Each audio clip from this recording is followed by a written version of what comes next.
Back to money Shreemani channel. ఇవాళ మునక్కాడ curry చేస్తున్నా.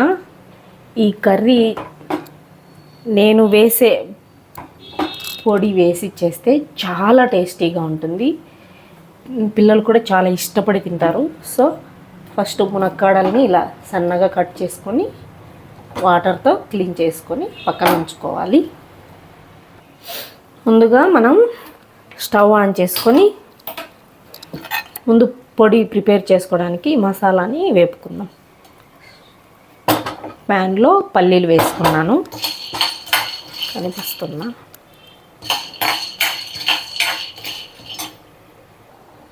పల్లీలు ఈ విధంగా వేగిన తర్వాత మనం ధనియాలు వేసుకోవాలి. ధనియాలు వచ్చేసి ఇక్కడ ఒక గుప్పెడు వేసాను.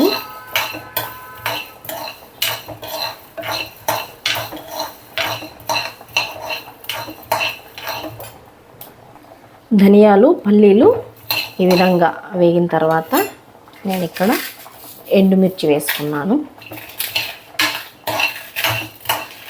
ఎండుమిర్చి వేసిన 1 మినిట్కి మనం స్టవ్ ఆఫ్ చేసేయాలి.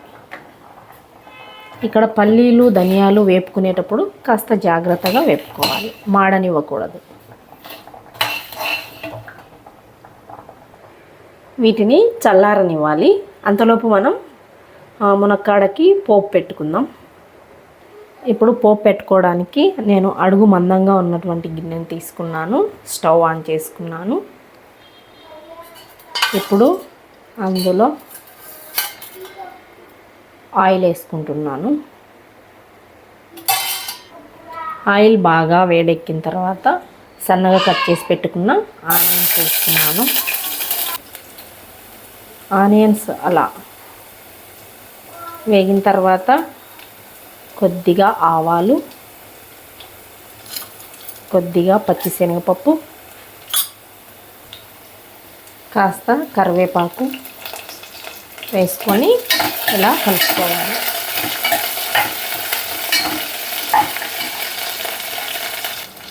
ఇప్పుడు కొద్దిగా జీరా పౌడర్, కొద్దిగా మెంతి పౌడర్ వేసుకోవాలి. వేసుకున్న తర్వాత వీటిని ఇలా కలిపేసుకోవాలి.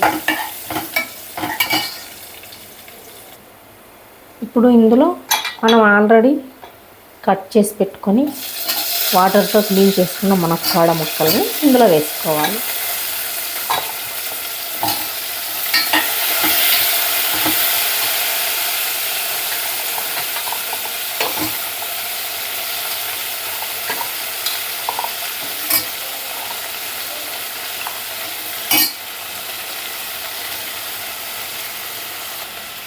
ఈ పోపు అంతా ఈ మునక్కాడ ముక్కలకి పట్టే విధంగా కలుపుకోవాలి. ఇప్పుడు ఇందులో మనం సాల్ట్ వేసుకోవాలి. ఇక్కడ క్రిస్టల్ సాల్ట్ యాడ్ చేస్తున్నా. 2 మినిట్స్ దీనికి మూత పెట్టి మగ్గనిద్దాము. 2 మినిట్స్ తర్వాత ఇది మూత తీసి మనం కట్ చేసి పెట్టుకున్న టొమాటో ముక్కల్ని ఇందులో వేసుకోవాలి.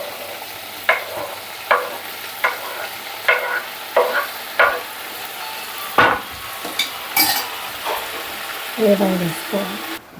ఇప్పుడు టొమాటోస్ వేసిన తర్వాత వీటిని కొద్దిగా మగ్గనివ్వాలి. అంతలోపు మనం మసాలాని గ్రైండ్ చేసుకుందాం. ఈ పల్లీలు వీటన్నిటిని మిక్సీ జార్లోకి వేసుకోవాలి.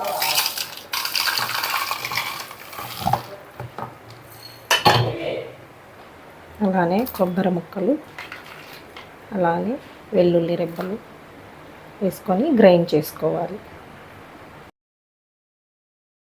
ఇలా మునక్కాయలు టమాటో బాగా మగ్గిన తర్వాత అందులో కాస్త పసుపు, మనం ఆల్రెడీ గ్రైండ్ చేసి పెట్టుకున్నాం కదా, ఈ పొడిని ఇందులో వేసుకోవాలి. మసాలా ముక్కలకి ఈ విధంగా పట్టే విధంగా కలుపుకోవాలి. తర్వాత నీళ్ళు పోసుకోవాలి.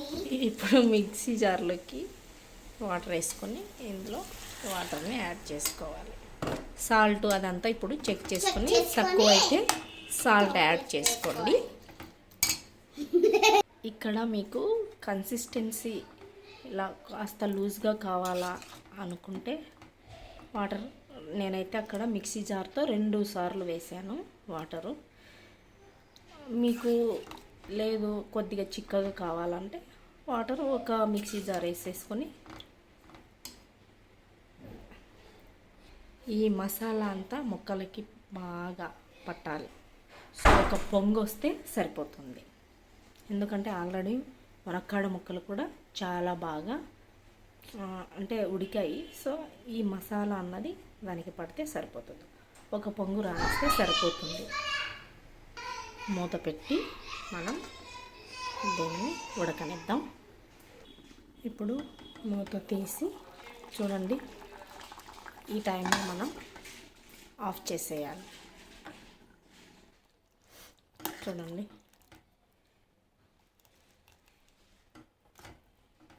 ఎంతో రుచికరమైనటువంటి మునక్కాడ కర్రీ రెడీ అయిపోయింది.